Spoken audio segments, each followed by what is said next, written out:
С важной исторической датой жителей поздравил глава региона Махмуд Али Калиматов. Цитата.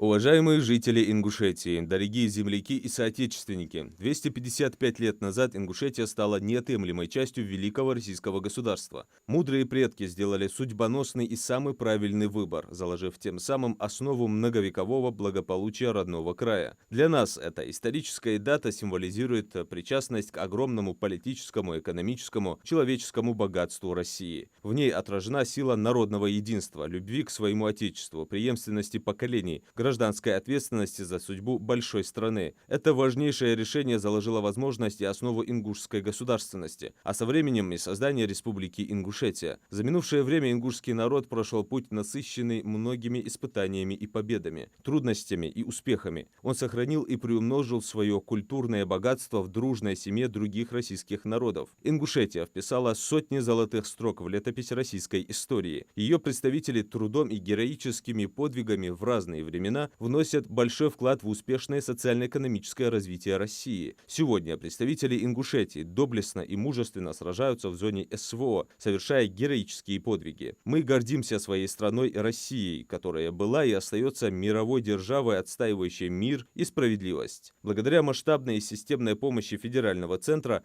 Ингушетия развивает свой экономический и социальный потенциал, повышая качество жизни людей. Вне всяких сомнений, впереди у нашей республики новые успехи и достижения, которые станут частью национального российского богатства. Сердечно поздравляю вас и желаю безграничного счастья, здоровья, благополучия, мира и процветания нашей республики и в великой стране.